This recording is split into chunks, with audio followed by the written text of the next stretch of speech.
ይህ ልጅ ዴቪድ ይባላል። በሚማርበት ትምህርት ቤት ውስጥ ሁሉም ሰው በሱ ላይ ጉልበተኛ ይሆንበታል። ጉልበተኛዎቹ ሰዎችም ከሚያፈቅራት ልጅ ጋር እንኳን አብሮ እንዳይሆን አድርገውታል። ዴቪድን ጨምሮ ሁሉም ሰው የማያውቀው ነገር ግን አስማት በሚከለከልበት ከተማ ውስጥ ዴቪድ ከአስማት ጋር መወለዱን ነው።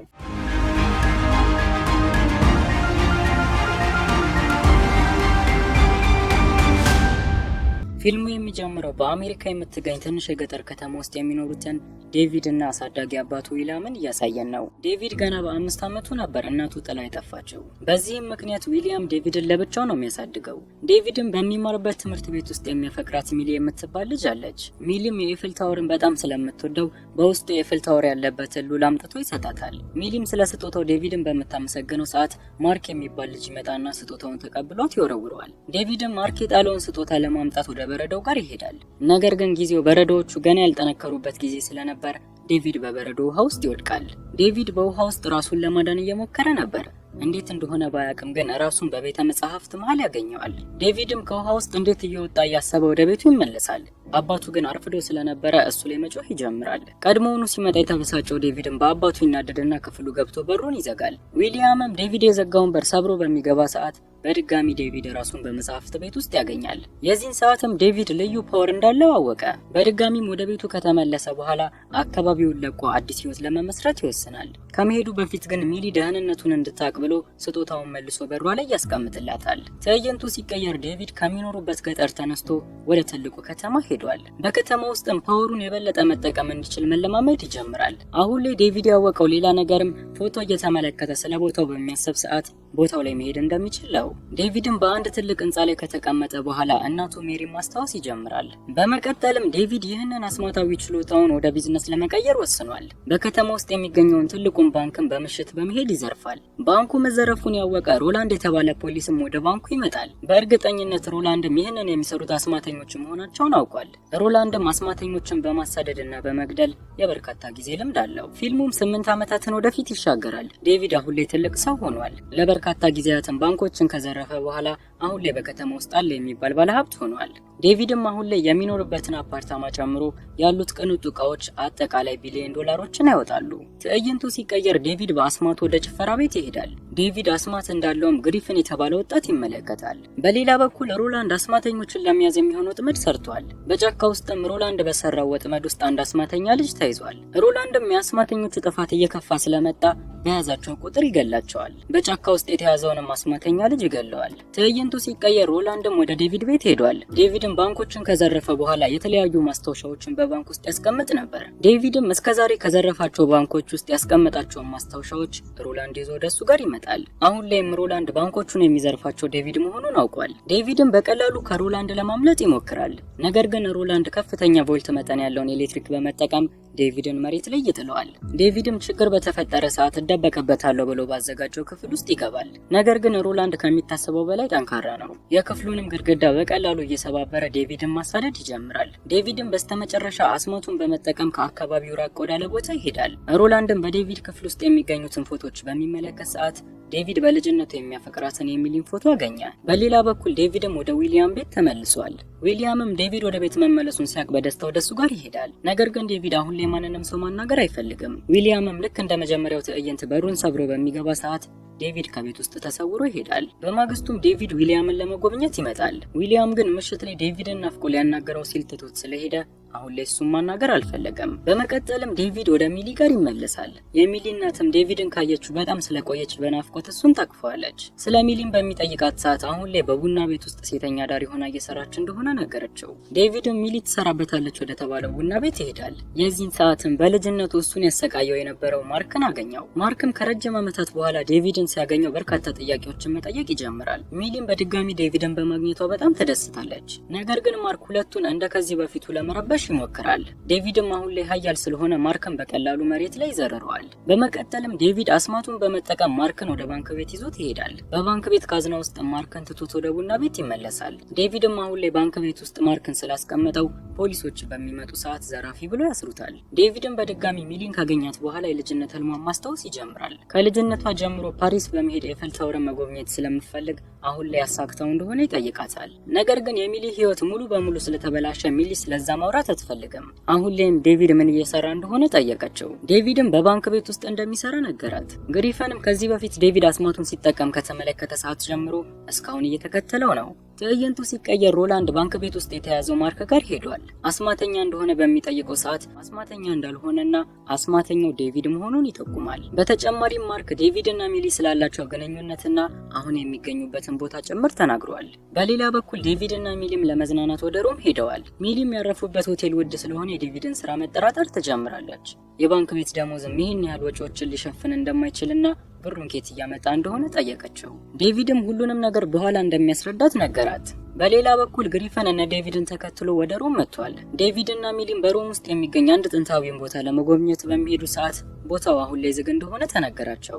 ዴቪድም ከሚሊ ተደብቆ በጀርባ በኩል የሚገኘውን ትልቅ በር በአስማቱ ይሰብረዋል። ለሚሊም በሩን ክፍት እንዳገኘው ይነግራትና ወደ ውስጥ አብረው ይገባሉ። በመንገዳቸው ላይ የሚያጋጥሟቸውን ቁልፍ በሮች በሙሉም ዴቪድ በአስማቱ እየሰበረ ክፍት እንዳገኛቸው ይነግራታል። በዚህ ጥንታዊ ቦታ በሚንቀሳቀሱ ሰዓትም ዴቪድ ግሪፈንን ተመለከተው። ግሪፈንም ወደ ዴቪድ በመቅረብ ልክ እንደሱ ልዩ ኃይል እንዳለው ይነግረዋል። የዚህን ሰዓትም በቦታው ላይ ፓላዲኖች ይመጣሉ። ፓላዲኖች የሚባሉትን አስማተኞችን እያሳደዱ የሚይዙ ሰዎች ናቸው። ግሪፈንም ከነዚህ ሰዎች ጋር ለበርካታ ጊዜ ተፋልሞ ስለሚያውቅ በቀላሉ ከቦታው ላይ ያመልጣል። ዴቪድም በግሪፈን እርዳታ ምክንያት ከሰዎቹ ማምለጥ ይችላል። በስተመጨረሻም ግሪፈን ራሱን እንዲጠብቅ ነግሮት ወደ ራሱ ድብቅ መኖሪያ ይሄዳል። በግቢ ውስጥም አንድ አስተናጋጅ ዴቪድን ተመልክተው ፖሊስ እየጮኸች ስትጣራ ዴቪድን በግሪፈን አስማት ውስጥ ተከትሎ ይሄዳል።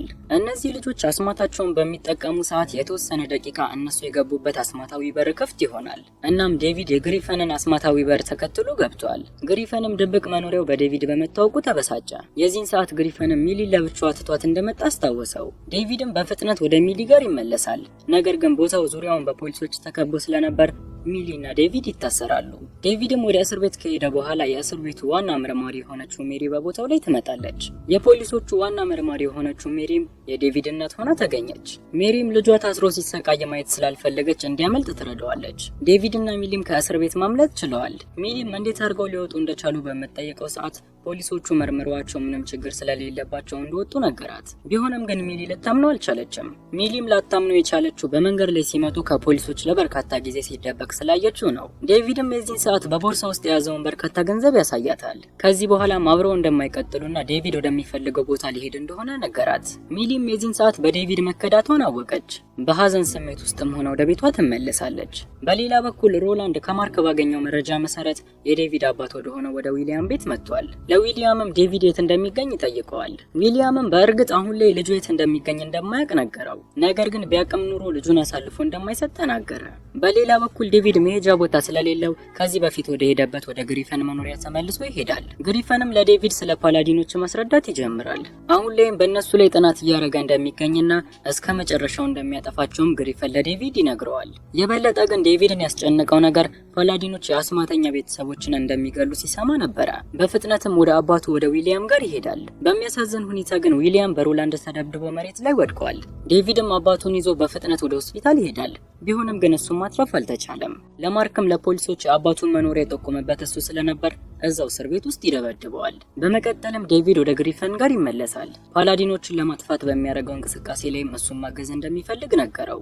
ነገር ግን ግሪፈን ፈቃደኛ አልሆነም። እነሱንም ማጥፋት የሚፈልገው ለብቻው እንደሆነ ተናገረ። ግሪፈንም ከዴቪድ እየሸሸ በርካታ የዓለም ሀገራትን አብረው ይዞራሉ። ቢሆንም ግን ዴቪድ አሁን ላይ አስማቱን ከግሪፈን እኩል መጠቀም ስለቻለ ሁሉም ቦታ ላይ አብሮት ይገኛል። በስተመጨረሻም ግሪፈን ዴቪድ ሀሳቡን የማይቀይር ደረቅ ሰው መሆኑን አወቀ እና ምንም አማራጭ ስለሌለው በስራው ላይ አብሮት እንዲሳተፍ ፈቀደለት። ትዕይንቱ ሲቀየርም ዴቪድ እና ግሪፈን አብረው ወደ አየር ማረፊያ ሄደዋል። ወደ ስራ ከመግባታቸው በፊት ግን ዴቪድ ሚሊ ማግኘት ይፈልጋል። ሚሊ ወደምትገኝበት ቡና ቤት በሚሄድ ሰዓትም ቡና ቤት ውስጥ የምትሰራ አንድ ሴት የሚሊ መኖሪያ ተጠቁመዋለች። ዴቪድም ወደ ሚሊ ቤት ከሄደ በኋላ እውነታውን መንገድ ይጀምራል። እሱ በማያውቀው መንገድም አስማተኛ እንደሆነ ነገራት። ሚሊንም ለማሳመን በቤት ውስጥ በአስማት መንቀሳቀስ ይጀምራል። ዴቪድም ፓላዲኖች ወደ ቤቱ መምጣታቸውን አወቀ።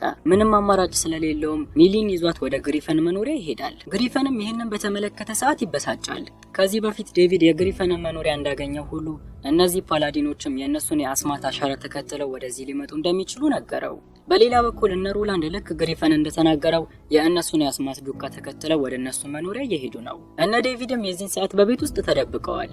ግሪፈንም ከሚገላቸው ፓላዲኖች ፎቶ ዝርዝር መሃል ዴቪድ የእናቱን የሜሪን ፎቶ ተመለከተ። በስተመጨረሻም ዴቪድ እናቱ ፓላዲን መሆኗን አወቀ። ዴቪድም ይህንን እየተመለከተ በሚዘናጋ ሰዓት ሮላንድ መጥቶ ዴቪድን በአስማተኞች ወጥመድ ይዘዋል። ይህንን የተመለከተው ግሪፈንም ዴቪድን ለማዳን ከሮላንድ ጋር መዋጋት ይጀምራል። ይህ በእንዲህ እንዳለ ዴቪድ የታሰረበትን ወጥመድ መፍታት ችሏል። ሚሊም የዚህን ሰዓት ውሸታምና ጨካኝ ሰው እንደሆነ እየተናገረች እሱን መምታት ትጀምራለች። ዴቪድም እስከዛሬ ተናግሮ የማያውቀውን እውነታ ነገራት። ከልጅነቱ ጀምሮ እስካሁን እንደሚያፈቅራትና አንድም ጊዜ ስለሷ ሳያስብ የዋለበት ቀን እንደሌለ ተናገረ። ግሪፈንም የዚህን ሰዓት እነ ሮላንድ የአስማተኞችን ዱካ የሚከተሉበትን መሳሪያ ይዞ ወደ እነ ዴቪድ ጋር ይመጣል። ከአይምሮ በላይ የሆነው ሮላንድም በድጋሚ የእነሱን የአስማት ዱካ ተከትሎ ሚሊን ይዟት ይሄዳል። ዴቪድም ሚሊ ለእነዚህ ጨካኝ ሰዎች አሳልፎ መስጠት እንደማይፈልግና እንደሚያድናት ተናገረ። ነገር ግን ግሪፈን በሀሳቡ አልተስማማም።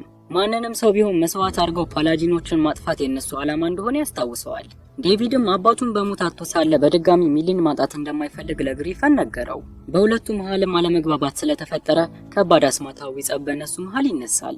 ዴቪድም ከግሪፈን አምልጦ ሚሊን ማግኘት ችሏል። ቢሆንም ግን ሮላንድ እሱን እየጠበቀው ስለነበረ በአስማተኞች ወጥመድ በድጋሚ ያዘው። ሚሊም የዚህን ሰዓት እሷም ከልጅነቷ ጀምሮ ታፈቅረው እንደነበር ነገረችው። ዴቪድም ይህንን በሰማ ሰዓት እጅግ ኃያል ይሆናል። አስማቱንም በመጠቀም በድጋሚ ሚሊን ይዟት ወደ አንድ ወንዝ ውስጥ ይገባል። በድጋሚም ዴቪድ አስማቱን ተጠቅሞ ወደ ፈረሰ ቤት ይሄዳል። ሮላንድ አሁንም ድረስ እየተከተላቸው ይገኛል። ዴቪድም በአስማቱ ሚሊን ወደ አንድ ቤተ መጻሕፍት ከወሰዳት በኋላ ሮላንድን ወደ አንድ በረሃ ይዞት ይሄዳል። ዴቪድም የዚህን ሰዓት ለሮላንድ መጥፎ ሰው እንዳልሆነ ነገረው። በእውነቱ መጥፎ ሰው ቢሆንም አሁን ላይ ሊገለው እንደሚችል ነገረው። ሮላንድንም በዛው በረሃ ትቶት ስለመጣ አሁን ላይ አስማተኞች የሰላም ኑሮን መኖር ችለዋል። በመጨረሻው ትዕይንትም ዴቪድ ወደ እናቱ ወደ ሜሪ ጋር ሄዷል። ሜሪም አሁን ላይ በሌላ ህይወት ውስጥ አንድ ሴት ልጅ እንዳላት አወቀ። ዴቪድም ለምን ትተው እንደሄደች ይጠይቃታል። ዴቪድም ገና ሲወለድ አስማተኛ ሆኖ እንደተወለደ ነገረችው። እሷ ደግሞ የፓላዲን ስራዋን ማጣት ስለማትፈልግ ልጇን ትታው እስከ መጨረሻ እንደሄደች ትናገራለች። ዴቪድም እናቱ ያቀረበችው ሀሳብ ብዙም አላስማማውም። በመጨረሻም ከሚሊ ጋር በአዲስ ቦታ አዲስ ህይወትን ለመኖር ይሄዳሉ። ፊልሙ እዚህ ጋር ያበቃል። ፊልሙ ከተመቻችሁ ላይክ አድርጉት።